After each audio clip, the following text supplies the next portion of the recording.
ಶ್ರೀ ಗಣಪತಿ ಶಾರದಾ ಗುರುಭ್ಯೋ ನಮಃ. ಶ್ರೋತೃಗಳಿಗೆ ಶ್ರೀಧರ ಟೀಕಾ ಸಹಿತ ಭಗವದ್ಗೀತೆಯಲ್ಲಿ ಮೋಕ್ಷ ಸನ್ಯಾಸ ಯೋಗವೆಂಬ ಅಷ್ಟಾದಶೋಧ್ಯಾಯಕ್ಕೆ ಸ್ವಾಗತ. ಶ್ಲೋಕ 1-17. ಅಥ ಅಷ್ಟಾದಶೋಧ್ಯಾಯಃ ಮೋಕ್ಷ ಸನ್ಯಾಸ ಯೋಗಃ.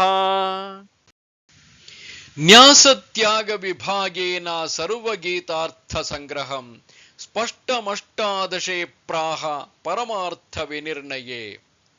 ಜೀವನದ ಪರಮ ಗುರಿಯನ್ನು ನಿರ್ಣಾಯಕವಾಗಿ ತಿಳಿಸುವುದಕ್ಕಾಗಿ ಮತ್ತು ಇಡೀ ಗೀತೆಯ ಸಾರವನ್ನು 18ನೆಯ ಈ ಅಧ್ಯಾಯದಲ್ಲಿ ಸನ್ಯಾಸವನ್ನು ತ್ಯಾಗವನ್ನು ಬೇರೆ ಬೇರೆಯಾಗಿ ವಿಭಾಗಿಸುವ ಮೂಲಕ ಸ್ಪಷ್ಟವಾಗಿ ಹೇಳುತ್ತಾನೆ. ಎಲ್ಲ ಕರ್ಮಗಳನ್ನು ಮನಸ್ಸಿನಿಂದ ತ್ಯಾಗ ಮಾಡಿ ಅವನು ಆರಾಮವಾಗಿ ಇರುತ್ತಾನೆ. ಸನ್ಯಾಸ ಯೋಗದಿಂದ ಕೂಡಿದ ಮನಸ್ಸುಳ್ಳವನಾಗಿ ಇತ್ಯಾದಿಯಾಗಿ ಹಿಂದಿನ 5 ಮತ್ತು 9ನೇ ಅಧ್ಯಾಯದಲ್ಲಿ ಹೇಳಿದ ಮಾತುಗಳ ಮೂಲಕ ಕರ್ಮತ್ಯಾಗವನ್ನು ಉಪದೇಶಿಸಲಾಗಿದೆ. ಹಾಗೆಯೇ ಕರ್ಮದಲ್ಲಿ ಹಾಗೂ ಅದರ ಫಲದಲ್ಲಿ ಆಸಕ್ತಿಯನ್ನು ಬಿಟ್ಟು ನಿತ್ಯ ತೃಪ್ತನಾಗಿ ಮತ್ತು ನಿರಾಶ್ರಯನಾಗಿದ್ದು, ಅಂದರೆ ಹಿಂದಿನ 4ನೇ ಅಧ್ಯಾಯದಲ್ಲಿ ಹೇಳಿದಂತೆ ಸಂಯಮದಿಂದಿರುತ್ತಾ ಎಲ್ಲ ಕರ್ಮಗಳ ಫಲವನ್ನು ತ್ಯಜಿಸಿ 12ನೇ ಅಧ್ಯಾಯದಲ್ಲಿ ಹೇಳಿದ ಇತ್ಯಾದಿ ಶ್ಲೋಕಗಳಲ್ಲಿ ಕರ್ಮದ ಫಲವನ್ನು ಮಾತ್ರ ತ್ಯಜಿಸಿ ಕರ್ಮವನ್ನು ಮಾಡಬೇಕು ಎಂದು ಉಪದೇಶಿಸಲಾಗಿದೆ. ಮತ್ತು ಸರ್ವಜ್ಞನಾದ ಪರಮ ಕರುಣಾಮಯನಾದ ಭಗವಂತನು ಒಂದಕ್ಕೊಂದು ವಿರುದ್ಧವಾದುದನ್ನು ಉಪದೇಶಿಸಲಾರನಷ್ಟೇ. ಆದ್ದರಿಂದ ಕರ್ಮತ್ಯಾಗ ಮತ್ತು ಕರ್ಮದ ಆಚರಣೆ ಇವು ಪರಸ್ಪರ ವಿರುದ್ಧವಾಗದಂತೆ ಮೇಳೈಸಿಕೊಳ್ಳುವುದು ಹೇಗೆ? ಇದನ್ನು ತಿಳಿಯ ಬಯಸಿ ಅರ್ಜುನನು ಪ್ರಶ್ನೆ ಕೇಳುತ್ತಾನೆ. ಅರ್ಜುನ ಉವಾಚ ಸನ್ಯಾಸಸ್ಯ ಮಹಾಬಾಹೋ ತತ್ವಮಿಚ್ಛಾಮಿ ವೇದಿತುಂ ತ್ಯಾಗಸ್ಯ ಚ ಹೃಷೀಕೇಶ ಪೃಥಕ್ ಕೇಶಿನಿಷೂದನ. ಅರ್ಜುನನು ಹೇಳಿದನು, ಹೇ ಮಹಾಬಾಹು, ಹೇ ಹೃಷಿಕೇಶ, ಹೇ ಕೇಶಿ ನಿಷೂದನ, ಅಂದರೆ ಕೇಶಿ ಎಂಬ ರಾಕ್ಷಸನನ್ನು ಕೊಂದವನೇ, ಸನ್ಯಾಸದ ಹಾಗೂ ತ್ಯಾಗದ ತತ್ವವನ್ನು ನಿಜ ಸ್ವರೂಪವನ್ನು ಪ್ರತ್ಯೇಕವಾಗಿ ತಿಳಿಯಲು ಬಯಸುತ್ತೇನೆ. ಅಂದರೆ ಹೇ ಹೃಷಿಕೇಶ, ಹೃಷಿಕೇಶನೆಂದರೆ ಎಲ್ಲ ಇಂದ್ರಿಯಗಳನ್ನು ನಿಯಂತ್ರಿಸುವವನೇ.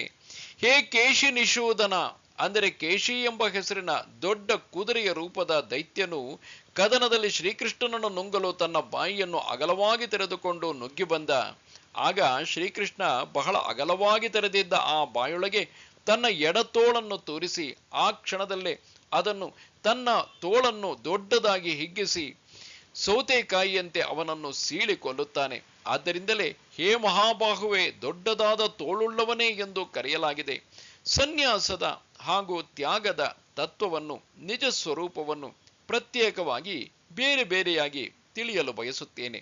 ಏಕೆಂದರೆ ಭಗವಂತನು ಹಿಂದಿನ ಅಧ್ಯಾಯಗಳಲ್ಲಿ ಕರ್ಮತ್ಯಾಗ ಮತ್ತು ಕರ್ಮದ ಆಚರಣೆ ಫಲತ್ಯಾಗ ಇವುಗಳನ್ನು ಕೂಡ ಒಟ್ಟೊಟ್ಟಿಗೆ ಹೇಳಿದ್ದರಿಂದ ಅವುಗಳಲ್ಲಿ ಸರಿಯಾದ ನಿಷ್ಕರ್ಷೆಯನ್ನು ಪಡೆಯುವ ಸಲುವಾಗಿ ಅರ್ಜುನನು ಭಗವಂತನಲ್ಲಿ ಕೇಳುತ್ತಿದ್ದಾನೆ.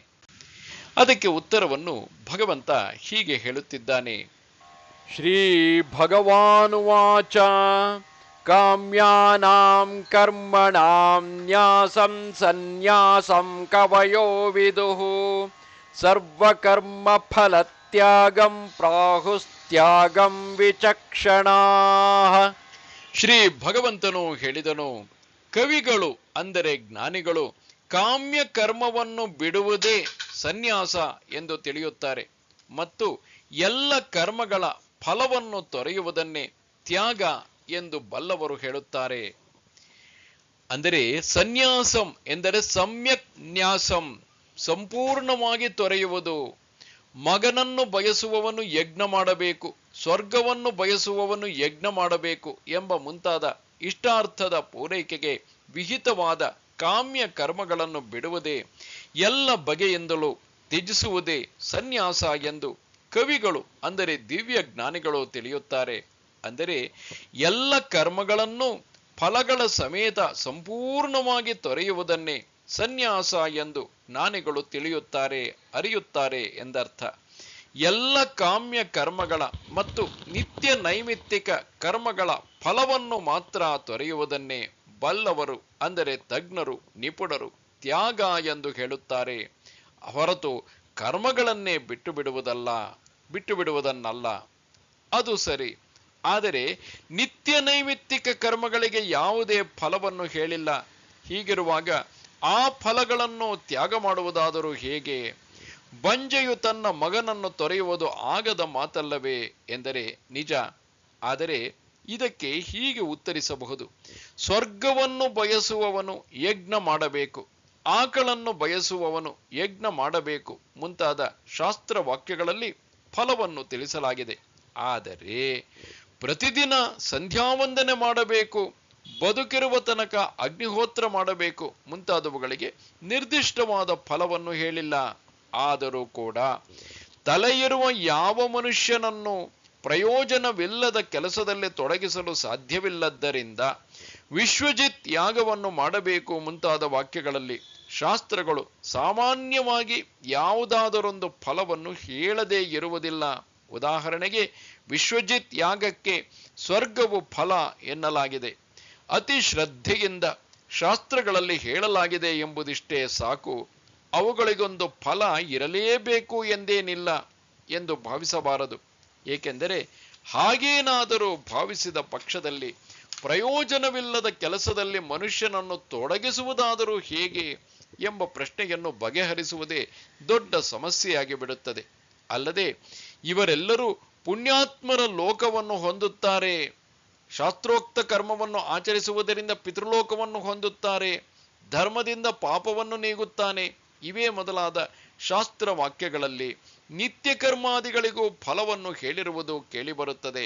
ಆದ್ದರಿಂದ ಎಲ್ಲ ಕರ್ಮಗಳ ಫಲವನ್ನು ತೊರೆಯುವುದನ್ನೇ ಬಲ್ಲವರು ತ್ಯಾಗ ಎಂದು ಹೇಳುತ್ತಾರೆ ಎಂದದ್ದು ಸರಿಯಾಗಿಯೇ ಇದೆ. ಹಾಗಾದರೆ ಫಲವನ್ನು ತೊರೆಯುವುದರಿಂದ ಫಲವಿಲ್ಲದ ಕರ್ಮಗಳಲ್ಲಿ ತೊಡಗಲು ಮನಸ್ಸಾಗುವುದಿಲ್ಲವಲ್ಲ ಎಂದರೆ ಅದು ಹಾಗಲ್ಲ. ಏಕೆಂದರೆ ಒಂದೇ ಕರ್ಮವನ್ನೇ ಭಿನ್ನ ಫಲಗಳಿಗಾಗಿ ಹೇಳುವುದರಿಂದ ತತ್ವಜ್ಞಾನ ಗಳಿಸುವ ಹಂಬಲವನ್ನು, ಅಂದರೆ ಸಾಕ್ಷಾತ್ಕಾರ ಮಾಡಿಕೊಳ್ಳಬೇಕು ಎಂಬ ವ್ಯಾಕುಲತೆಯನ್ನು ಹುಟ್ಟಿಸುವುದಕ್ಕಾಗಿಯೇ ಎಲ್ಲ ಕರ್ಮಗಳನ್ನು ವಿಧಿಸಲಾಗಿದೆ. ಶ್ರುತಿ ಹೇಳುತ್ತದೆ, ವೇದಗಳ ನಿತ್ಯ ಅಧ್ಯಯನದಿಂದ, ಯಜ್ಞದಿಂದ, ದಾನದಿಂದ ಮತ್ತು ನಾಶಕರವಲ್ಲದ ತಪಸ್ಸಿನಿಂದ ಬ್ರಾಹ್ಮಣರು, ಅಂದರೆ ಆಧ್ಯಾತ್ಮಿಕ ಸಾಧಕರು, ಈ ಆತ್ಮನನ್ನು ಅರಿತುಕೊಳ್ಳಲು ಬಯಸುತ್ತಾರೆ. ಆದ್ದರಿಂದ ಆಯಾಯ ಕರ್ಮಗಳಿಗೆ ಹೇಳಲಾದ ಫಲಗಳೆಲ್ಲವನ್ನು ಅವು ಬಂಧನಕ್ಕೆ ಕಾರಣವಾಗುವುದರಿಂದ ತ್ಯಜಿಸಿ ಸಕಲ ಕರ್ಮಗಳನ್ನು ತತ್ವಜ್ಞಾನ ಗಳಿಸುವ ಹಂಬಲಕ್ಕಾಗಿ ತಂದುಕೊಳ್ಳುವುದಕ್ಕಾಗಿ ಮಾಡಲು ಸಾಧ್ಯವಿದೆ. ನಿತ್ಯಾನಿತ್ಯ ವಸ್ತು ವಿವೇಕದ ಫಲವಾಗಿ ದೇಹಾಭಿಮಾನ ತೊಲಗಿ ಬುದ್ಧಿಯು ಅಂತರ್ಮುಖವಾಗುವುದಕ್ಕೆ ತತ್ವಜ್ಞಾನವನ್ನು ಗಳಿಸುವ ಹಂಬಲ ವಿವಿಧಿಷ ಎಂದು ಹೆಸರು. ಅಲ್ಲಿಯವರೆಗೆ, ಅಂದರೆ ಈ ವ್ಯಾಕುಲತೆ ಉಂಟಾಗದವರೆಗೆ ಜ್ಞಾನಪ್ರಾಪ್ತಿಗೆ ವಿರುದ್ಧವಲ್ಲದ, ಅಂದರೆ ಶಾಸ್ತ್ರಗಳಿಂದ ವಿಹಿತವಾದ ಅವಶ್ಯಕವಾದ ಕರ್ಮಗಳನ್ನು ಮನಃಶುದ್ಧಿಗಾಗಿ ಫಲವನ್ನು ತೊರೆದು ಮಾಡಿಕೊಂಡು ಬರುವುದಕ್ಕೆ ಕರ್ಮತ್ಯಾಗ ಎಂದು ಹೆಸರೇ ಹೊರತು ಕರ್ಮ ಮಾಡುವುದನ್ನೇ ಬಿಟ್ಟು ಬಿಡುವುದಲ್ಲ. ಶ್ರುತಿಯು ಕೂಡ ಹೇಳುತ್ತದೆ, ಈ ಲೋಕದಲ್ಲಿ ಶಾಸ್ತ್ರವಿಹಿತವಾದ ಕರ್ಮಗಳನ್ನು ಮಾಡುತ್ತಲೇ 100 ವರ್ಷ ಜೀವಿಸಲು ಬಯಸಬೇಕು ಎಂದು. ಆದರೆ ಆ ಬಳಿಕ ಸಕಲ ಕರ್ಮಗಳು ಕಳಚಿ ಹೋಗುವ ಸ್ಥಿತಿಯು ತಾನಾಗಿಯೇ ಬರುತ್ತದೆ. ಅದನ್ನು ನೈಷ್ಕರ್ಮ್ಯ ಸಿದ್ಧಿಯಲ್ಲಿ ಹೇಳಲಾಗಿದೆ. ಬುದ್ಧಿಯನ್ನು ಶುದ್ಧಗೊಳಿಸುವ ಮೂಲಕ ಅದನ್ನು ಅಂತರ್ಮುಖವಾಗಿಸಲು ಕರ್ಮಗಳು ತಮ್ಮ ಕಾರ್ಯ ಕೈಗೂಡಿದ ಬಳಿಕ ಮಳೆಗಾಲದ ಕೊನೆಯಲ್ಲಿ ಮೋಡಗಳು ಕಣ್ಮರೆಯಾಗುವಂತೆ ತಾವಾಗಿಯೇ ಬಿಟ್ಟು ಹೋಗುತ್ತವೆ. ಭಗವಂತನೂ ಕೂಡ ಇದನ್ನು ಹೇಳಿದ್ದಾನೆ. ಆದರೆ ಯಾರು ಆತ್ಮದಲ್ಲೇ ವಿಹರಿಸುವನೋ, ಆತ್ಮದಲ್ಲೇ ತೃಪ್ತಿ ಹೊಂದುವನೋ ಮತ್ತು ಆತ್ಮದಲ್ಲೇ ಸಂತುಷ್ಟನಾಗಿರುವನೋ ಅವನಿಗೆ ಯಾವುದೇ ಕರ್ತವ್ಯ ಇರುವುದಿಲ್ಲ ಎಂದು ಭಗವದ್ಗೀತೆಯ 3ನೇ ಅಧ್ಯಾಯದ 17ನೇ ಶ್ಲೋಕದಲ್ಲಿ ಹೇಳಿದೆ. ವಸಿಷ್ಠನೂ ಕೂಡ ಹೇಳಿದ್ದಾನೆ, ಯೋಗಿಯಾದವನು ಕರ್ಮವನ್ನು ಬಿಡಬೇಕಿಲ್ಲ, ಬದಲಾಗಿ ಕರ್ಮಗಳೇ ಅವನನ್ನು ಬಿಟ್ಟು ಬಿಡುತ್ತವೆ. ಏಕೆಂದರೆ ಎಲ್ಲ ಕರ್ಮಗಳ ಮೂಲ ಕಾರಣವಾದ ಹಂಬಲವನ್ನು ಅವನು ತೊಡೆದು ಹಾಕುತ್ತಾನೆ. ಅಥವಾ ಜ್ಞಾನದಲ್ಲಿ ನೆಲೆ ನಿಲ್ಲಲು, ಅಂದರೆ ನಿರಂತರ ಧ್ಯಾನಕ್ಕೆ ಅದು ಅಡ್ಡಿಯಾಗುತ್ತಿದೆ ಎಂದು ಕಂಡು ಬಂದಾಗ ಅವನು ಕರ್ಮವನ್ನು ತ್ಯಜಿಸಬಹುದು. ಭಗವಂತನು, ಅಂದರೆ ಶ್ರೀಕೃಷ್ಣನು ಭಾಗವತದಲ್ಲಿ ಹೇಳಿದಂತೆ, ಎಲ್ಲಿಯವರೆಗೂ ಕರ್ಮದಲ್ಲಿ ಜುಗುಪ್ಸೆ ಉಂಟಾಗುವುದಿಲ್ಲವೋ ಅಲ್ಲಿಯವರೆಗೆ ಮಾಡಬೇಕು. ಅಥವಾ ನನ್ನ ಲೀಲೆಗಳನ್ನು ಕೇಳುವುದು ಇತ್ಯಾದಿಗಳಲ್ಲಿ ಶ್ರದ್ಧೆ ಉಂಟಾಗದವರೆಗೆ ಕರ್ಮಗಳನ್ನು ಮಾಡಬೇಕು. ಯಾರು ಹೊರ ಜಗತ್ತಿನಿಂದ ವಿಮುಖನಾಗಿ ಜ್ಞಾನ ಸಾಧನೆಯಲ್ಲಿ ನಿರತನಾಗಿರುತ್ತಾನೋ, ಅಥವಾ ಮೋಕ್ಷವನ್ನು ಲೆಕ್ಕಿಸದೆ ನನ್ನಲ್ಲಿ ಭಕ್ತಿಯನ್ನು ಇಟ್ಟಿರುತ್ತಾನೋ, ಅವನು ಆಯಾಯ ಆಶ್ರಮಗಳನ್ನು ಅವುಗಳ ನಿರ್ದಿಷ್ಟ ಚಿಹ್ನೆಗಳ ಸಮೇತವಾಗಿ ತೊರೆದು ಯಾವ ಕಟ್ಟು ಕಟ್ಟಳೆಗೂ ಕಟ್ಟು ಬೀಳದೆ ಸಂಚರಿಸಬೇಕು. ಈ ವಿಚಾರವನ್ನು ಬೆಳೆಸಿದ್ದು ಸಾಕು. ಇನ್ನು ಸದ್ಯದ ವಿಷಯಕ್ಕೆ ಬರೋಣ. ಅಜ್ಞಾನಿಯ ವಿಷಯದಲ್ಲಿ ತ್ಯಾಗ ಎಂದರೆ ಕರ್ಮದ ಫಲವನ್ನು ಮಾತ್ರ ತೊರೆಯುವುದು ಎಂದರ್ಥ. ಕರ್ಮವನ್ನೇ ಕೈಬಿಡುವುದು ಎಂದಲ್ಲ. ಇದಕ್ಕೆ ವಿರುದ್ಧವಾದ ಅಭಿಮತವನ್ನು ಖಂಡಿಸುವ ಮೂಲಕ ಇದನ್ನು ದೃಢಪಡಿಸುವುದಕ್ಕಾಗಿ ಈ ವಿಷಯದಲ್ಲಿನ ಮತಭೇದವನ್ನು ಭಗವಂತ ತೋರಿಸುತ್ತಾನೆ. ತ್ಯಾಜ್ಯಂ ದೋಷವದಿತ್ಯೇಕೆ ಕರ್ಮ ಪ್ರಾಹುರ್ಮನೀಷಿಣಃ ಯಜ್ಞದಾನ ತಪಃ ಕರ್ಮ ನ ತ್ಯಾಜ್ಯಮಿತಿ ಚಾಪರೇ. ಕರ್ಮವು ದೋಷವುಳ್ಳದ್ದು, ಆದ್ದರಿಂದ ತ್ಯಜಿಸತಕ್ಕದ್ದು ಎಂದು ಕೆಲವು ಪಂಡಿತರು ಹೇಳುತ್ತಾರೆ. ಮತ್ತೆ ಕೆಲವರು ಯಜ್ಞ, ದಾನ, ತಪಸ್ಸು ಈ ಕರ್ಮಗಳನ್ನು ತ್ಯಜಿಸಬಾರದು ಎನ್ನುತ್ತಾರೆ. ಕರ್ಮವು ದೋಷವುಳ್ಳದ್ದು, ಆದ್ದರಿಂದ ಹಿಂಸಿಸುವುದು, ಕೊಲ್ಲುವುದು ಮುಂತಾದ ದೋಷಗಳಿಂದ ಕೂಡಿರುವುದರಿಂದ ಅದು ಬಂಧಿಸುತ್ತದೆ. ಆದ್ದರಿಂದ ಎಲ್ಲ ಕರ್ಮಗಳನ್ನು ಬಿಡತಕ್ಕದ್ದು ಎಂದು ಕೆಲವು ಪಂಡಿತರು, ಅಂದರೆ ಸಾಂಖ್ಯರು ಹೇಳುತ್ತಾರೆ. ಇವರ ಅಭಿಪ್ರಾಯ ಇದು. ಯಾವ ಜೀವಿಯನ್ನೂ ಹಿಂಸಿಸಬಾರದು ಎಂಬ ನಿಷೇಧಿಸುವಂತಹ ಶಾಸ್ತ್ರವಾಕ್ಯವು ಹಿಂಸೆಯು ಮನುಷ್ಯನಿಗೆ ಕೇಡನ್ನು ತರುತ್ತದೆ ಎಂಬುದನ್ನು ತಿಳಿಸುತ್ತದೆ.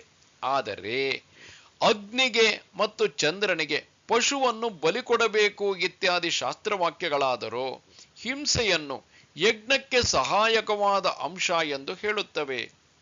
ಇವೆರಡೂ ಶಾಸ್ತ್ರವಾಕ್ಯಗಳು ಬೇರೆ ಬೇರೆ ವಿಷಯಗಳಿಗೆ ಸಂಬಂಧಿಸಿವೆ. ಆದ್ದರಿಂದ ಒಂದೇ ಸಂದರ್ಭಕ್ಕೆ ಸಂಬಂಧಿಸಿದ ಸಾಮಾನ್ಯ ವಿಶೇಷ ನಿಯಮಗಳ ವಿಷಯದಲ್ಲಿ ಅನುಸರಿಸುವ ಕ್ರಮವನ್ನು ಇಲ್ಲಿ ಅನುಸರಿಸಬೇಕಾಗಿಲ್ಲ. ಆದ್ದರಿಂದ ಒಂದು ಇನ್ನೊಂದನ್ನು ಬಾಧಿಸುವ, ಅಂದರೆ ತಳ್ಳಿ ಹಾಕುವ ಸಂದರ್ಭವೇ ಬರುವುದಿಲ್ಲ. ಮತ್ತು ಶಾಸ್ತ್ರೋಕ್ತ ಕರ್ಮಗಳನ್ನು ನೆರವೇರಿಸಲು ವಿವಿಧ ದ್ರವ್ಯಗಳು ಬೇಕಾಗುವುದರಿಂದ ಅವುಗಳನ್ನೆಲ್ಲ ಹವಣಿಸಿಕೊಳ್ಳುವಾಗ ಹಿಂಸೆ ಇತ್ಯಾದಿಗಳು ನಡೆಯುವ ಸಾಧ್ಯತೆ ಇದ್ದೇ ಇದೆ. ಆದ್ದರಿಂದ ಎಲ್ಲ ಕರ್ಮವನ್ನೂ ತ್ಯಜಿಸಬೇಕು ಎಂಬುದು ಅಭಿಪ್ರಾಯ. ಅದನ್ನೇ ಹೇಳಲಾಗಿದೆ. ಸಾಮಾನ್ಯ ಉಪಾಯಗಳಂತೆ ವೇದೋಕ್ತವಾದ ಕರ್ಮವು ಮೋಕ್ಷವನ್ನು ಸಾಧಿಸುವಲ್ಲಿ ಅಸಮರ್ಥವೇ ಆಗಿದೆ. ಏಕೆಂದರೆ ಅದರಲ್ಲಿ ಅಶುದ್ಧಿ, ನಾಶ ಮತ್ತು ಫಲಕ್ಕೆ ಸಂಬಂಧಿಸಿದಂತೆ ಹೆಚ್ಚು ಕಡಿಮೆಗಳಿವೆ, ತಾರತಮ್ಯವಿದೆ, ಮೇಲು ಕೀಳುಗಿದೆ. ಈ ಮಾತಿನ ಅರ್ಥ, ಗುರುಮುಖೇನ ಕೇಳಿ ತಿಳಿದದ್ದಕ್ಕೆ ಅನುಶ್ರವ ಎಂದರೆ ವೇದ, ಅದರಿಂದ ತಿಳಿದು ಬರುವ ಕರ್ಮ ಮಾರ್ಗವು ಅನುಶ್ರವಿಕ, ಅಂದರೆ ದುಃಖದಿಂದ ಪಾರಾಗಲು ಜ್ಯೋತಿಷ್ಠೋಮ ಮೊದಲಾದ ಯಾವ ಉಪಾಯವನ್ನು, ಅಂದರೆ ಯಜ್ಞ, ಯಾಗಾದಿ ಕರ್ಮಗಳೆಂಬ ಸಾಧನಗಳನ್ನು ವೇದವು ತಿಳಿಸುತ್ತದೋ ಅದರಲ್ಲಿ ಇತರ ಸಾಮಾನ್ಯ ಉಪಾಯಗಳಂತೆ, ಅಂದರೆ ಲೌಕಿಕ ಸಾಧನಗಳಂತೆ ಹಿಂಸೆ ಎಂಬ ಅಶುದ್ಧಿ ಇದೆ. ಅದರಿಂದ ನಾಶ ಅಥವಾ ಕೇಡು ಸಂಭವಿಸುತ್ತದೆ. ಮತ್ತು ಫಲಕ್ಕೆ ಸಂಬಂಧಿಸಿದಂತೆ ಹೆಚ್ಚು ಕಡಿಮೆಗಳಿವೆ. ಅಂದರೆ ಅಗ್ನಿಹೋತ್ರ, ಜ್ಯೋತಿಷ್ಠೋಮ ಮುಂತಾದ ಕರ್ಮಗಳ ಫಲವಾಗಿ ದೊರೆಯುವ ಸ್ವರ್ಗಗಳಲ್ಲಿ ತಾರತಮ್ಯ ಇದೆ. ಪರರ ಮೇಲ್ಮೆಯು ಮನುಷ್ಯರನ್ನು ದುಃಖಿಗಳನ್ನಾಗಿಸುತ್ತದೆ ಅಲ್ಲವೇ? ಕೊರಗುವಂತೆ ಕರುಬುವಂತೆ ಮಾಡುತ್ತದೆ ಅಲ್ಲವೇ? ಹೀಗೆ ಯಜ್ಞ, ಯಾಗಾದಿ ಕರ್ಮಗಳು ದೋಷದಿಂದ ಕೂಡಿರುವುದರಿಂದ ಮತ್ತು ದುಃಖವನ್ನು ಸಂಪೂರ್ಣವಾಗಿ ಹೋಗಲಾಡಿಸಲು ಅಸಮರ್ಥವಾದ್ದರಿಂದ ಕರ್ಮಗಳನ್ನು ತ್ಯಜಿಸಬೇಕು ಎಂಬುದು ಇವರ ಅಭಿಪ್ರಾಯ. ಆದರೆ ಮತ್ತೆ ಕೆಲವರು ಮೀಮಾಂಸಕರು ಯಜ್ಞ ಮುಂತಾದ ಕರ್ಮವನ್ನು ಬಿಡಕೂಡದು ಎನ್ನುತ್ತಾರೆ. ಇವರ ಅಭಿಪ್ರಾಯ, ಯಜ್ಞದ ಸಲುವಾಗಿಯೇ ಮಾಡಿದರೂ ಕೂಡ ಈ ಹಿಂಸೆಯನ್ನು ಮಾಡಬೇಕಾದವನು ಒಬ್ಬ ಮನುಷ್ಯನೇ ಅಲ್ಲವೇ? ಅದನ್ನು ಬೇರೆ ಉದ್ದೇಶದಿಂದ, ಅಂದರೆ ಸ್ವಾರ್ಥಕ್ಕಾಗಿ ಅಲ್ಲ, ಯಜ್ಞಕ್ಕಾಗಿ ಎಂದೇ ಮಾಡಿದ್ದರೂ ಕೂಡ ಅದು ಮನುಷ್ಯನಿಗೆ ಪಾಪವನ್ನೇ ಉಂಟು ಮಾಡುತ್ತದೆ. ಉಪವಿಧಿಗಳೆಲ್ಲ ಪ್ರಧಾನ ಯಜ್ಞಕ್ಕೆ ಪೂರಕಗಳಾದ್ದರಿಂದ ಯಾವುದೇ ಒಂದು ಕಾರ್ಯದ ಉದ್ದೇಶವು ಈಡೇರಲು ಏನೇನು ಮಾಡಬೇಕೋ ಅದೆಲ್ಲವನ್ನು ಶಾಸ್ತ್ರವು ವಿಧಿಸುತ್ತದೆ. ಆದರೆ ಯಾವುದಾದರೂ ಕಾರ್ಯವನ್ನು ನಿಷೇಧಿಸುವಾಗ ಆ ನಿಷಿದ್ಧ ಕಾರ್ಯವೇನಿದೆಯೋ ಅದು ಇನ್ನೊಂದು ಬಗೆಯ ತೊಂದರೆಯನ್ನು ಉಂಟು ಮಾಡುವಂತಿದ್ದಾಗ ಮಾತ್ರವೇ ಅದನ್ನು ಶಾಸ್ತ್ರ ತಡೆಗಟ್ಟುತ್ತದೆ ಅಂತೇನಿಲ್ಲ. ಬದಲಾಗಿ ಆ ನಿಷಿದ್ಧ ಕಾರ್ಯ ಎಲ್ಲೆಲ್ಲಿ ನಡೆಯಲು ಆಸ್ಪದವಿರುತ್ತದೋ ಅಲ್ಲೆಲ್ಲ ಶಾಸ್ತ್ರದ ಕಟ್ಟಳೆ ಅನ್ವಯಿಸುತ್ತದೆ. ಇಲ್ಲದಿದ್ದರೆ ತಿಳಿಗೇಡಿತನ, ಎಚ್ಚರಗೇಡಿತನಗಳಿಂದಾದ ತಪ್ಪುಗಳೆಲ್ಲ ದೋಷವಲ್ಲ ಎಂದಾಗಿ ಬಿಡುತ್ತದೆ. ಆದ್ದರಿಂದ ಇವೆರಡು, ಅಂದರೆ ಯಾವ ಜೀವಿಯನ್ನು ಹಿಂಸಿಸಬಾರದು ಎಂಬ ಸಾಮಾನ್ಯ ನಿಯಮ ಮತ್ತು ಅಗ್ನಿ ಚಂದ್ರರಿಗೆ ಪಶುವನ್ನು ಬಲಿ ಕೊಡಬೇಕು ಎಂಬ ವಿಶೇಷ ನಿಯಮ, ಇವೆರಡೂ ಒಂದೇ ವಿಷಯಕ್ಕೆ, ಅಂದರೆ ಹಿಂಸೆಗೆ, ಬಲಿಗೆ ಸಂಬಂಧಿಸಿದ್ದರಿಂದ ವಿಶೇಷ ನಿಯಮವು ಸಾಮಾನ್ಯ ನಿಯಮವನ್ನು ತಳ್ಳಿ ಹಾಕುತ್ತದೆ. ಅಂದರೆ ಹಿಂಸಿಸಬಾರದು ಎಂಬ ನಿಯಮವನ್ನು ಬದಿಗೊತ್ತಿ ಬಲಿ ಕೊಡಬೇಕು ಎಂಬುದನ್ನು ಪಾಲಿಸಬೇಕು ಎಂದರ್ಥ. ಪಾಪವಲ್ಲ. ಆದ್ದರಿಂದ ಯಜ್ಞ ಮೊದಲಾದ ನಿತ್ಯ ಕರ್ಮಗಳನ್ನು ತ್ಯಜಿಸಲಾರದು ಎಂದರ್ಥ. ಹೀಗಾಗಿ ಶಾಸ್ತ್ರ ವಿಧಿಗನುಸಾರ ಕೊಡುವ ಪಶುಬಲಿ ಮುಂತಾದ ಹಿಂಸಾ ಕೃತ್ಯವು ಇದರಿಂದ, ಅಂದರೆ ಹೀಗೆ ವಿಚಾರ ಮಾಡುವುದರಿಂದ ಸಾಮಾನ್ಯ ಮತ್ತು ವಿಶೇಷ ನಿಯಮಗಳ ವಿಷಯದಲ್ಲಿ ಒಂದು ವ್ಯವಸ್ಥೆಯನ್ನು ಮಾಡುವುದಕ್ಕಾಗಿ ಶಾಸ್ತ್ರಗಳಲ್ಲಿನ ವಿಧಿ ನಿಷೇಧಗಳಿಗೆ ಸಮಾನ ಅಧಿಕಾರವನ್ನು ತಪ್ಪಿಸಿದಂತಾಯಿತು ಎಂದರೆ, ಇದಕ್ಕೆ ಉತ್ತರವೆಂದರೆ, ಹೀಗೆ ಸಾಂಖ್ಯರ ಮತ್ತು ಪೂರ್ವ ಮೀಮಾಂಸಕರ ನಡುವೆ ಇರುವ ಮತಭೇದವನ್ನು ಮುಂದಿಟ್ಟು ಈಗ ತನ್ನ ಸ್ವಂತ ಅಭಿಮತವನ್ನು ತಿಳಿಸುವುದಕ್ಕಾಗಿ ಭಗವಂತನು ಹೇಳುತ್ತಾನೆ, ನಿಶ್ಚಯಂ ಶೃಣು ಮೇ ತತ್ರ ತ್ಯಾಗೇ ಭರತ ಸತ್ತಮ ತ್ಯಾಗೋ ಹಿ ಪುರುಷ ವ್ಯಾಘ್ರ ಸಂಪ್ರಕೀರ್ತಿತಃ. ಓ ಭರತ ಕುಲದಲ್ಲಿ ಶ್ರೇಷ್ಠನೇ, ತ್ಯಾಗದ ವಿಷಯದಲ್ಲಿ ನನ್ನ ತೀರ್ಮಾನವನ್ನು ಕೇಳು. ಏಕೆಂದರೆ ಎಲೈ ಪುರುಷ ಶ್ರೇಷ್ಠನೇ, ತ್ಯಾಗ 3 ಬಗೆಯದು ಎಂದು ಸ್ಪಷ್ಟವಾಗಿ ಹೇಳಲ್ಪಟ್ಟಿದೆ. ಹೀಗೆ ಒಂದಕ್ಕೊಂದು ವಿರುದ್ಧವಾದ ಅಭಿಪ್ರಾಯಗಳಿರುವ ಆ ತ್ಯಾಗದ ವಿಷಯದಲ್ಲಿ ನನ್ನ ಮಾತಿನಿಂದ ತೀರ್ಮಾನವನ್ನು ಕೇಳು. ತ್ಯಾಗವು ಲೋಕಪ್ರಸಿದ್ಧವಾದುದೇ ಅಲ್ಲವೇ? ಈ ವಿಷಯದಲ್ಲಿ ಕೇಳುವುದಕ್ಕೇನಿದೆ ಎಂದು ಮೂಗು ಮುರಿಯಬೇಡ ಎಂದು ಹೇಳುತ್ತಾನೆ. ಎಲೈ ಪುರುಷ ಶ್ರೇಷ್ಠನೇ, ಈ ತ್ಯಾಗದ ಕುರಿತಾಗಿ ಅರಿಯುವುದು ತುಂಬಾ ಕಷ್ಟ. ಏಕೆಂದರೆ ಈ ಕರ್ಮ ತ್ಯಾಗವು ತಾಮಸಿಕ ಮುಂತಾದ ಭೇದಗಳಿಗೆ ಅನುಸಾರ 3 ಬಗೆಯದು ಎಂದು ತತ್ವವಿದರಿಂದ, ಅಂದರೆ ಪರಮ ಸತ್ಯವನ್ನು ಬಲ್ಲವರಿಂದ ಸ್ಪಷ್ಟವಾಗಿ ಬೇರೆ ಬೇರೆಯಾಗಿ ಬಿಡಿಸಿ ಹೇಳಲ್ಪಟ್ಟಿದೆ. ತ್ಯಾಗದ ಈ 3 ಬಗೆಯನ್ನು, ಅಂದರೆ ನಿತ್ಯ ಕರ್ಮವನ್ನು ಬಿಡುವುದು ಸರಿಯಲ್ಲ ಮುಂತಾದ ಶ್ಲೋಕಗಳಲ್ಲಿ ಮುಂದೆ ಭಗವಂತನು ಹೇಳಲಿದ್ದಾನೆ. ಅದಕ್ಕೆ ಮೊದಲು ತ್ಯಾಗದ ಕುರಿತಾದ ತನ್ನ ತೀರ್ಮಾನವನ್ನು ಈಗ ಮುಂದಿನ 2 ಶ್ಲೋಕಗಳಲ್ಲಿ ಭಗವಂತನು ತಿಳಿಸುತ್ತಿರುವನು. ಯಜ್ಞದಾನ ತಪಃ ಕರ್ಮ ನ ತ್ಯಾಜ್ಯಂ ಕಾರ್ಯಮೇವ ತತ್ ಯಜ್ಞೋ ದಾನಂ ತಪಶ್ಚೈವ ಪಾವನಾನಿ ಮನೀಷಿಣಾಂ. ಯಜ್ಞ, ದಾನ, ತಪಸ್ಸು ಎಂಬ ಕರ್ಮವನ್ನು ಬಿಡಕೂಡದು, ಅದನ್ನು ಮಾಡಲೇಬೇಕು. ಯಜ್ಞ, ದಾನ ಮತ್ತು ತಪಸ್ಸು ಇವು ಪ್ರಾಜ್ಞರಿಗೆ ಪಾವನಕರವಾದವು. ಅಂದರೆ ಪ್ರಾಜ್ಞರಿಗೆ, ಅಂದರೆ ವಿವೇಕಿಗಳಿಗೆ ಪಾವನಕರವಾದವು, ಮನಃಶುದ್ಧಿಯನ್ನು ಉಂಟು ಮಾಡುವಂತಹವು. ಯಾವ ರೀತಿಯಲ್ಲಿ ಮಾಡಿದರೆ ಇವು ಶುದ್ಧಿಯನ್ನು ಉಂಟು ಮಾಡುತ್ತವೋ ಆ ಕ್ರಮವನ್ನು ತಿಳಿಸುತ್ತಾ ಹೇಳುತ್ತಾನೆ. ಏತಾನ್ಯಪಿ ತು ಕರ್ಮಾಣಿ ಸಂಗಂ ತ್ಯಕ್ತ್ವಾ ಫಲಾನಿ ಚ ಕರ್ತವ್ಯಾನೀತಿ ಮೇ ಪಾರ್ಥ ನಿಶ್ಚಿತಂ ಮತಮುತ್ತಮಂ.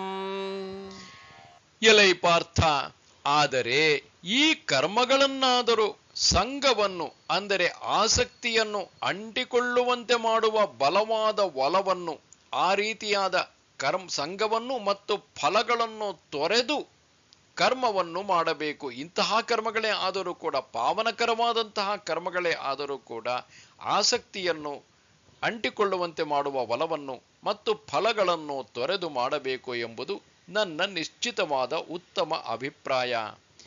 ಯಾವ ಯಜ್ಞಾದಿ ಕರ್ಮಗಳ ಕುರಿತು, ಯಜ್ಞ ದಾನ ತಪಸ್ಸು ಈ ಕರ್ಮಗಳ ಕುರಿತು ಇವು ಪಾವನಕರವಾದವು ಎಂದು ನಾನು ಹೇಳಿದೆನೋ ಅವುಗಳನ್ನೇ ಮಾಡತಕ್ಕದ್ದು.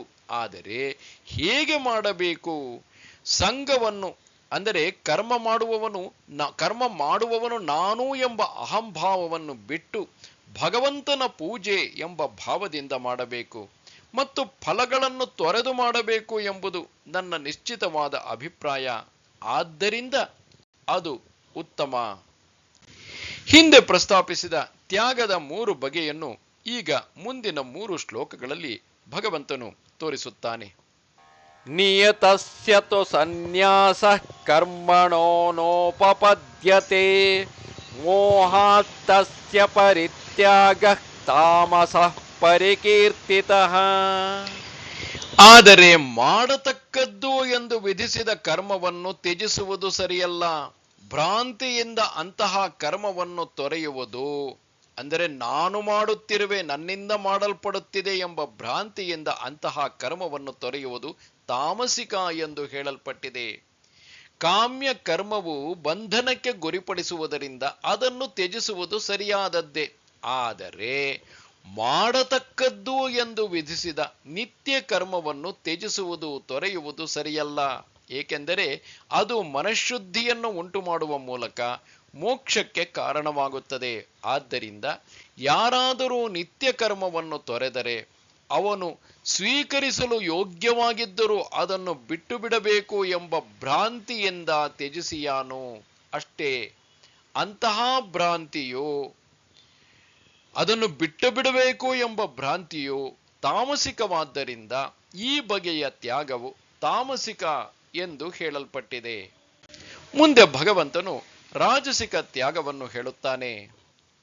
ದುಃಖಮಿತ್ಯೇವ ಯತ್ಕರ್ಮ ಕಾಯ ಕ್ಲೇಶ ಭಯಾತ್ಯಜೇತ್ ಸಕೃತ್ವಾ ರಾಜಸಂ ತ್ಯಾಗಂ ನೈವ ತ್ಯಾಗ ಫಲಂ ಲಭೇತ್. ಮೈಕೈ ನೋಯಿಸುತ್ತದೆ ಎಂಬ ಅಂಜಿಕೆಯಿಂದ, ಅಂದರೆ ಕರ್ಮವು ತ್ರಾಸ ಕೊಡುತ್ತದೆ ಎಂದು ಭಾವಿಸಿ ಯಾರು ಕರ್ಮಗಳನ್ನು ತ್ಯಜಿಸುವನೋ ಅವನು ರಾಜಸಿಕ ತ್ಯಾಗವನ್ನು ಮಾಡುತ್ತಾನೆ ಮತ್ತು ತ್ಯಾಗದ ಫಲವನ್ನು ಖಂಡಿತ ಪಡೆಯುವುದಿಲ್ಲ. ನಾನು ಕರ್ತೃ ಅಲ್ಲ ಎಂಬ ಅರಿವು ಇಲ್ಲದೆ ಮೈಕೈ ನೋಯಿಸುತ್ತದೆ ಎಂಬ ಅಂಜಿಕೆಯಿಂದ ಕರ್ಮವು ತ್ರಾಸ ಕೊಡುತ್ತದೆ ಎಂದು ಭಾವಿಸಿ ಆ ರೀತಿಯಾಗಿ ತಿಳಿದು ಯಾರು ನಿತ್ಯ ಕರ್ಮವನ್ನು ತ್ಯಜಿಸುವನೋ ಆ ತ್ಯಾಗವು ರಾಜಸಿಕ ಎನಿಸುತ್ತದೆ. ಏಕೆಂದರೆ ತ್ರಾಸ ಉಂಟಾಗುವುದು ರಜೋಗುಣದಿಂದ. ಆದ್ದರಿಂದ ಅಂತಹ ರಾಜಸಿಕ ತ್ಯಾಗವನ್ನು ಮಾಡಿದ ರಾಜಸಿಕ ಮನುಷ್ಯನು ತ್ಯಾಗದ ಫಲವನ್ನು, ಅಂದರೆ ಜ್ಞಾನದಲ್ಲಿ ಸ್ಥಿರವಾಗಿ ನೆಲೆ ನಿಲ್ಲುವಂತಹ ಫಲವನ್ನು ಖಂಡಿತ ಪಡೆಯುವುದಿಲ್ಲ ಎಂದರ್ಥ. ಮುಂದೆ ಭಗವಂತನು ಸಾತ್ವಿಕ ತ್ಯಾಗವನ್ನು ಹೇಳುತ್ತಾನೆ. ಕಾರ್ಯಮಿತ್ಯೇವ ಯತ್ಕರ್ಮ ನಿಯತಂ ಕ್ರಿಯತೆ ಅರ್ಜುನ ಸಂಗಂ ತ್ಯಕ್ತ್ವಾ ಫಲಂಚೈವ ಸತ್ಯಾಗ ಸಾತ್ವಿಕೋ ಮತಃ. ಎಲೈ ಅರ್ಜುನ, ಆಸಕ್ತಿಯನ್ನು ಫಲವನ್ನು ಬಿಟ್ಟು ಯಾವ ವಿಹಿತ ಕರ್ಮವನ್ನು ಅದು ಮಾಡತಕ್ಕದ್ದು ಎಂದೇ ಮಾಡುವರೋ ಅದು ಸಾತ್ವಿಕ ತ್ಯಾಗ ಎನಿಸುತ್ತದೆ. ಆಸಕ್ತಿಯನ್ನು ಫಲವನ್ನು ಬಿಟ್ಟು ಮಾಡಲೇಬೇಕೆಂದು ಶಾಸ್ತ್ರಗಳು ಕಟ್ಟಳೆ ಮಾಡಿದ ವಿಹಿತ ಕರ್ಮವನ್ನು ಅದು ಮಾಡತಕ್ಕದ್ದು ಎಂದೇ ತಿಳಿದು ಮಾಡಿದರೆ ಅದು, ಅಂದರೆ ಅಂತಹ ತ್ಯಾಗವು ಸಾತ್ವಿಕ ತ್ಯಾಗ ಎನಿಸುತ್ತದೆ. ಇಂತಹ ಸಾತ್ವಿಕ ತ್ಯಾಗದಲ್ಲಿ ನೆಲೆ ನಿಂತವನ ಲಕ್ಷಣಗಳನ್ನು ಭಗವಂತ ಇಲ್ಲಿ ಹೇಳುತ್ತಿದ್ದಾನೆ. ನ ದ್ವೇಷ್ಟ್ಯ ಕುಶಲಂ ಕರ್ಮ ಕುಶಲೇನಾನುಷಜ್ಯತೆ ತ್ಯಾಗಿ ಸತ್ವ ಸಮಾವಿಷ್ಟ ಮೇಧಾವಿ ಛಿನ್ನ ಸಂಶಯ. ಮೇಧಾವಿಯಾದ ಸಂಶಯರಹಿತನಾದ ಸತ್ವಗುಣದಿಂದ ಕೂಡಿದ ತ್ಯಾಗಿಯು ಪ್ರತಿಕೂಲಕರವಾದ ಕೆಲಸಗಳನ್ನು ದ್ವೇಷಿಸುವುದಿಲ್ಲ. ಅಂತೆಯೇ ಅನುಕೂಲಕರ ಕೆಲಸಗಳಿಗೆ ಅಂಟಿಕೊಳ್ಳುವುದೂ ಇಲ್ಲ. ಇಲ್ಲಿ ಚಿನ್ನ ಸಂಶಯ ಎಂದರೆ ಚಿನ್ನ ಸಂಶಯ ಯಸ್ಯ ಸಹ, ಯಾರ ಸಂಶಯವು ನಿವಾರಣೆಯಾಗಿದೆಯೋ ಅವನು ಸತ್ವಗುಣದಿಂದ ಕೂಡಿದ ಸತ್ವಗುಣವು ತುಂಬಿಕೊಂಡಿರುವಂತಹ ಸಾತ್ವಿಕ ತ್ಯಾಗಿಯು ಪ್ರತಿಕೂಲಕರವಾದ ಅಂದರೆ ಶರೀರಕ್ಕೆ ತ್ರಾಸ ಕೊಡುವಂತಹ ಮುಂಜಾನೆಯ ಸ್ನಾನ ಮುಂತಾದ ಕರ್ಮಗಳನ್ನು ದ್ವೇಷಿಸುವುದಿಲ್ಲ. ಅನುಕೂಲಕರವಾದ ಬೇಸಿಗೆಯಲ್ಲಿ ಮಧ್ಯಾಹ್ನದ ಸ್ನಾನ ಮುಂತಾದ ಸುಖಕರವಾದ ಕರ್ಮಕ್ಕೆ ಅಂಟಿಕೊಳ್ಳುವುದಿಲ್ಲ, ಅವುಗಳಲ್ಲಿ ಆಸಕ್ತಿ ತಾಳುವುದಿಲ್ಲ. ಅದಕ್ಕೆ ಕಾರಣ ಅವನು ಮೇಧಾವಿ ಅಂದರೆ ಸ್ಥಿರವಾದ ಬುದ್ಧಿಯುಳ್ಳವನು. ಅಂದರೆ ಬೇರೆಯವರು ಮೂದಲಿಸಿದ್ದು ಮೊದಲಾದ ದೊಡ್ಡ ದುಃಖವನ್ನೇ ಸಹಿಸಿಕೊಂಡಿರುವಾಗ ಮತ್ತು ಸ್ವರ್ಗದಂತಹ ಸುಖವನ್ನೇ ತೊರೆದಿರುವಾಗ ಈ ಕ್ಷಣಿಕವಾದ ಸುಖ ದುಃಖಗಳು ಯಾವ ಲೆಕ್ಕ ಎಂದು ಈ ರೀತಿಯಾಗಿ ವಿಚಾರ ಮಾಡುವವನು ಎಂದರ್ಥ. ಆದ್ದರಿಂದಲೇ ಸಂಶಯರಹಿತನು, ಶರೀರಕ್ಕೆ ಸಂಬಂಧಪಟ್ಟ ಸುಖವನ್ನು ಬರಮಾಡಿಕೊಳ್ಳುವ ಆಸೆ ಮತ್ತು ದುಃಖವನ್ನು ದೂರವಿಡುವ ತವಕ ಎಂಬ ಈ ಬಗೆಯ ತಪ್ಪು ತಿಳುವಳಿಕೆಯೇ ಸಂಶಯ. ಅದನ್ನು ನಿವಾರಿಸಿಕೊಂಡವನು. ಅಲ್ಲ, ಹೀಗೆ ಕರ್ಮದ ಫಲಗಳನ್ನು ತ್ಯಜಿಸುವುದಕ್ಕಿಂತ ಎಲ್ಲ ಕರ್ಮಗಳನ್ನು ತ್ಯಜಿಸುವುದೇ ಲೇಸು. ಏಕೆಂದರೆ ಆಗ ಕರ್ಮದ ಕಾರಣದಿಂದಾಗಿ ಮನಸ್ಸು ಕದಡುವುದಾದರೂ ತಪ್ಪುತ್ತದೆ ಮತ್ತು ಜ್ಞಾನ ನಿಷ್ಠೆ ಅಂದರೆ ಅರಿವಿನಲ್ಲಿ ಗಟ್ಟಿಯಾಗಿ ನೆಲೆ ನಿಲ್ಲುವುದು ಸುಲಭವಾಗಿ ಸಿದ್ಧಿಸುತ್ತದೆ ಅಲ್ಲವೇ ಎಂದರೆ ಭಗವಂತ ಅದಕ್ಕೆ ಹೇಳುತ್ತಾನೆ, ನಹಿ ದೇಹ ಭೃತಾ ಶಕ್ಯಂ ತ್ಯಕ್ತುಂ ಕರ್ಮಾಣ್ಯಶೇಷತಃ ಯಸ್ತು ಕರ್ಮ ಫಲತ್ಯಾಗಿ ಸತ್ಯಾಗೀತ್ಯಭಿಧೀಯತೆ. ದೇಹಧಾರಿಯಾದ ಮನುಷ್ಯನಿಂದ ಕರ್ಮಗಳನ್ನು ಸಂಪೂರ್ಣ ತ್ಯಜಿಸಲು ಸಾಧ್ಯವಿಲ್ಲ. ಆದರೆ ಯಾರು ಕರ್ಮ ಫಲಗಳನ್ನು ತ್ಯಜಿಸುವನೋ ಅವನೀಗ ತ್ಯಾಗಿ ಎನಿಸುತ್ತಾನೆ. ಅಂದರೆ ದೇಹಧಾರಿಯಾದ ಮನುಷ್ಯನಿಂದ ಯಾರು ತಾನು ದೇಹ ಎಂದು ತಿಳಿದು ದೇಹಕ್ಕೆ ಬಲವಾಗಿ ಅಂಟಿಕೊಂಡಿರುವವನಿಂದ ಎಲ್ಲ ಕರ್ಮಗಳನ್ನು ಸಂಪೂರ್ಣವಾಗಿ ತ್ಯಜಿಸಲು ಸಾಧ್ಯವಿಲ್ಲ. ಅದನ್ನು ಹಿಂದೆಯೇ ಯಾರೂ ಎಂದು ಒಂದು ಕ್ಷಣಕಾಲವೂ ಕರ್ಮ ಮಾಡದೇ ಇರಲಾರ ಎಂದು 3ನೇ ಅಧ್ಯಾಯದ 5ನೇ ಶ್ಲೋಕದಲ್ಲಿ ಭಗವಂತನೇ ಹೇಳಿದ್ದಾನೆ. ಆದ್ದರಿಂದ ಯಾರು ಕರ್ಮಗಳನ್ನು ಮಾಡುತ್ತಿದ್ದರೂ ಕರ್ಮಗಳನ್ನು ಮಾಡುತ್ತಿದ್ದರೂ ಕರ್ಮ ಫಲವನ್ನು ತ್ಯಜಿಸುವನೋ ಅವನೇ ನಿಜವಾದ ತ್ಯಾಗಿ ಎನಿಸುತ್ತಾನೆ. ಈ ಬಗೆಯಿಂದ ಕರ್ಮ ಫಲವನ್ನು ತ್ಯಜಿಸುವುದರ ಪ್ರಯೋಜನವನ್ನು ಈಗ ಭಗವಂತ ಹೇಳುತ್ತಿದ್ದಾನೆ. ಅನಿಷ್ಟಮಿಷ್ಟಂ ಮಿಶ್ರಂಚ ತ್ರಿವಿಧಂ ಕರ್ಮಣಃ ಫಲಂ ಭವತ್ಯತ್ಯಾಗಿನಾಂ ಪ್ರೇತ್ಯ ನತು ಸನ್ಯಾಸಿನಾಂ ಕ್ವಚಿತ್. ಪ್ರತಿಕೂಲಕರ, ಅನುಕೂಲಕರ ಮತ್ತು ಎರಡೂ ಬೆರೆತದ್ದು ಎಂಬ 3 ಬಗೆಯ ಕರ್ಮ ಫಲವು ತ್ಯಾಗ ಮಾಡದವರಿಗೆ ಮರಣದ ನಂತರ ಉಂಟಾಗುತ್ತದೆ. ಆದರೆ ಸನ್ಯಾಸಿಗಳಿಗೆ ಎಂದಿಗೂ ಇಲ್ಲ. ಇಲ್ಲಿ ಪ್ರತಿಕೂಲಕರ ಎಂದರೆ ನರಕದಲ್ಲಿ ಹುಟ್ಟುವುದೇ ಮೊದಲಾದುದು. ಅನುಕೂಲಕರ ಎಂದರೆ ದೇವತೆಯಾಗಿ ಹುಟ್ಟುವುದು, ಸ್ವರ್ಗವನ್ನು ಸೇರುವುದು ಮುಂತಾದದ್ದು. ಮತ್ತು ಎರಡೂ ಬೆರೆತದ್ದು ಮನುಷ್ಯನಾಗಿ ಹುಟ್ಟುವುದು. ಹೀಗೆ 3 ಬಗೆಯ ಕರ್ಮ ಫಲವು ಪಾಪಕರ್ಮದ ಫಲ, ಪುಣ್ಯಕರ್ಮದ ಫಲ ಹಾಗೂ ಎರಡೂ ಬೆರೆತ ಕರ್ಮದ ಫಲ ಎಂದು ಎಲ್ಲರಿಗೂ ತಿಳಿದಿರುವಂತಹ ಈ 3 ಬಗೆಯ ಕರ್ಮ ಫಲವು ತ್ಯಾಗ ಮಾಡದವರಿಗೆ ಅಂದರೆ ಆಸೆಗಳುಳ್ಳವರಿಗೆ ಮಾತ್ರವೇ ಮರಣದ ನಂತರ ಅಂದರೆ ಪರಲೋಕದಲ್ಲಿ ಉಂಟಾಗುತ್ತದೆ. ಏಕೆಂದರೆ ಈ 3 ಬಗೆಯ ಕರ್ಮಗಳನ್ನು ಮಾಡಲು ಸಾಧ್ಯವಿರುವುದು ಅವರಿಗೆ ಮಾತ್ರವೇ. ಆದರೆ ಸನ್ಯಾಸಿಗಳಿಗೆ ಎಂದಿಗೂ ಇಲ್ಲ. ಸನ್ಯಾಸಿಯಾದವನಿಗೆ ಕರ್ಮ ಫಲ ಉಂಟಾಗುವುದಿಲ್ಲ. ಇಲ್ಲಿ ಸನ್ಯಾಸಿ ಎಂಬ ಶಬ್ದದಿಂದ ಕರ್ಮ ಫಲವನ್ನು ಮಾತ್ರ ತ್ಯಜಿಸುವವರ ಕುರಿತಾಗಿ ಈಗ ಯಾವ ಚರ್ಚೆ ಮಾಡುತ್ತಿದ್ದೇವೋ ಅವರನ್ನು ಗಣನೆಗೆ ತೆಗೆದುಕೊಳ್ಳಬೇಕು. ಏಕೆಂದರೆ ಕರ್ಮ ಫಲವನ್ನು ತ್ಯಜಿಸುವುದು ಇಬ್ಬರಿಗೂ ಸಮಾನ. ಅಂದರೆ ಇವರಿಗೆ ಹಾಗೂ ಕರ್ಮ ಫಲವನ್ನು ಮಾತ್ರವಲ್ಲದೆ ಕರ್ಮವನ್ನೂ ಕೂಡ ತ್ಯಜಿಸುವ ನಿಜವಾದ ಸನ್ಯಾಸಿಗಳಿಗೆ, ಯಾರು ಕರ್ಮವನ್ನು ಮಾಡುತ್ತಾ ಫಲವನ್ನು ತ್ಯಜಿಸುತ್ತಿರುವವರೋ ಅವರಿಗೂ, ಕರ್ಮ ಫಲದೊಂದಿಗೆ ತ್ಯಜಿಸುತ್ತಿರುವ ನಿಜವಾದ ಸನ್ಯಾಸಿಗಳಿಗೆ ಇಬ್ಬರಿಗೂ ಕರ್ಮ ಫಲತ್ಯಾಗವಂತೂ ಸಮಾನವಾಗಿ ಅನ್ವಯಿಸುತ್ತದೆ. ಅಲ್ಲದೆ ಕರ್ಮ ಫಲವನ್ನು ಅವಲಂಬಿಸದೆ ಮಾಡಬೇಕಾದ ಕರ್ಮವನ್ನು ಯಾರು ಮಾಡುವನೋ ಅವನು ಸನ್ಯಾಸಿ ಮತ್ತು ಯೋಗಿ ಮುಂತಾದ ಮಾತುಗಳಲ್ಲಿ ಕರ್ಮ ಫಲವನ್ನು ಮಾತ್ರ ತ್ಯಾಗ ಮಾಡುವವರನ್ನು ಸನ್ಯಾಸಿ ಎಂಬ ಶಬ್ದದಿಂದಲೇ ಕರೆದಿರುವುದು ಕಂಡುಬರುತ್ತದೆ. ಈ ಶ್ಲೋಕದ ಒಟ್ಟು ಅರ್ಥಗಿದು. ಆ ಸಾತ್ವಿಕರು ಪಾಪ ಮಾಡಲಾರರು ಮತ್ತು ಸತ್ಕರ್ಮಗಳ ಫಲವನ್ನೆಲ್ಲ ಭಗವಂತನಿಗೆ ಅರ್ಪಿಸುವ ಮೂಲಕ ಪುಣ್ಯ ಫಲವನ್ನು ಅವರು ತೊರೆದಿರುತ್ತಾರೆ. ಹೀಗಾಗಿ ಇಂಥವರಿಗೆ ಈ ಮೂರೂ ಬಗೆಯ ಕರ್ಮ ಫಲಗಳು ಉಂಟಾಗುವುದಿಲ್ಲ ಎಂದು ಅರ್ಥ. ಅಲ್ಲ, ಕರ್ಮವನ್ನು ಮಾಡುವವನಿಗೆ ಕರ್ಮ ಫಲವು ಉಂಟಾಗದಿರಲು ಹೇಗೆ ಸಾಧ್ಯ ಎಂದರೆ ಅದಕ್ಕೆ ಉತ್ತರವಾಗಿ ಆಸಕ್ತಿಯನ್ನು ಬಿಟ್ಟವನಿಗೆ, ನಿರಹಂಕಾರಿಯಾದವನಿಗೆ ಕರ್ಮ ಫಲಗಳು ಅಂಟುವುದಿಲ್ಲ ಎಂದು ತೋರಿಸಲು ಮುಂದಿನ 5 ಶ್ಲೋಕಗಳಲ್ಲಿ ಭಗವಂತ ಹೇಳುತ್ತಾನೆ. ಪಂಚೈತಾನಿ ಮಹಾಬಾಹೋ ಕಾರಣಾನಿ ನಿಬೋಧಮೇ ಸಾಂಖ್ಯೇ ಕೃತಾಂತೆ ಪ್ರೋಕ್ತಾನಿ ಸಿದ್ಧಯೇ ಸರ್ವಕರ್ಮಣಾಂ. ಎಲೆ ಮಹಾಬಾಹುವೆ, ಕರ್ಮಗಳ ಕೊನೆಯಾದ ಸಾಂಖ್ಯದಲ್ಲಿ ಹೇಳಿರುವ ಎಲ್ಲ ಕರ್ಮಗಳು ಕೈಗೂಡಲು ಕಾರಣವಾದ ಈ 5 ನನ್ನಿಂದ ತಿಳಿದುಕೋ. ಸಾಂಖ್ಯೇ ಸಮ್ಯಕ್ ಖ್ಯಾಯತೆ ಅನೇನ ಇತಿ ಸಾಂಖ್ಯಂ ತಸ್ಮಿನ್. ಇದರಿಂದ ಪರಮಾತ್ಮನು ಚೆನ್ನಾಗಿ ತಿಳಿದು ಬರುತ್ತಾನೆ ಎಂದು ಇದಕ್ಕೆ ಸಾಂಖ್ಯ ಎಂದು ಹೆಸರು. ಅದರಲ್ಲಿ ಅಥವಾ ಸಂಖ್ಯಾಯಂತೆ ಯಸ್ಮಿನ್ ಇತಿ ಸಾಂಖ್ಯಂ ತಸ್ಮಿನ್. ತತ್ವಗಳು ಯಾವುದರಲ್ಲಿ ಎಣಿಸಲ್ಪಡುತ್ತವೋ ಅದು ಸಾಂಖ್ಯ. ಅದರಲ್ಲಿ ಕೃತಾಂತೆ ಅಂದರೆ ಕೃತಂ ಕರ್ಮ ತಸ್ಯ ಅಂತಃ, ಅಸ್ಮಿನ್ ಇತಿ ತಸ್ಮಿನ್. ಕೃತ ಎಂದರೆ ಕರ್ಮ, ಅದರ ಕೊನೆಯು ಇದರಲ್ಲಿ ಉಂಟಾಗುತ್ತದೆ, ಆದ್ದರಿಂದ ಇದು ಕೃತಾಂತ ಎನಿಸಿದೆ. ಅದರಲ್ಲಿ ಅಂದರೆ ಕರ್ಮಕಾಂಡದ ಕೊನೆಯಲ್ಲಿ ಬರುವ ವೇದಾಂತದಲ್ಲಿ ಎಂದರ್ಥ.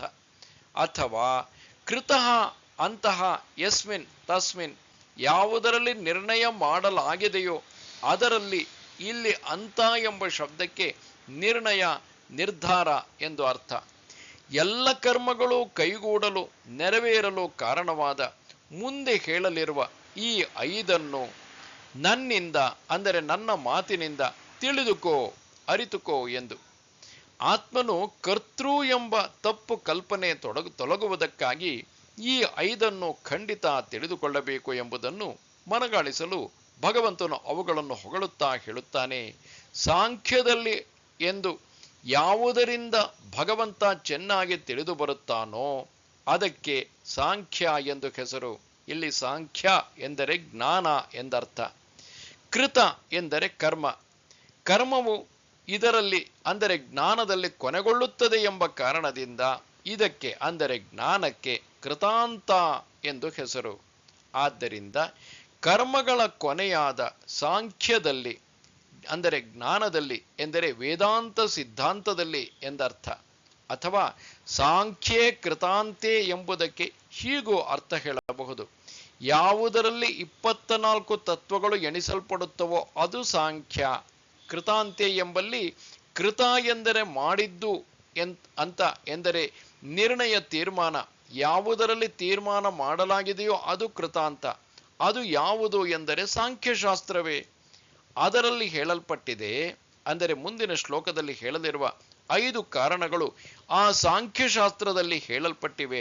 ಆದ್ದರಿಂದ ಅವನ್ನು ನನ್ನಿಂದ ಚೆನ್ನಾಗಿ ತಿಳಿದುಕೋ ಎಂದರ್ಥ. ಈಗ ಭಗವಂತನು ಆ 5 ಕಾರಣಗಳನ್ನೇ ಇಲ್ಲಿ ಹೇಳುತ್ತಿರುವನು. ಅಧಿಷ್ಠಾನಂ ತಥಾ ಕರ್ತ ಕರಣಂಚ ಪೃಥಗ್ವಿಧಂ ವಿವಿಧಾಶ್ಚ ಪೃಥಕ್ ಚೇಷ್ಟಾ ದೈವಂ ಚೈವಾತ್ರ ಪಂಚಮಂ. ಅಧಿಷ್ಠಾನ ಅಂದರೆ ಕರ್ಮ ನಡೆಯಲು ಬೇಕಾದ ಆಧಾರ, ಆಸರೆ.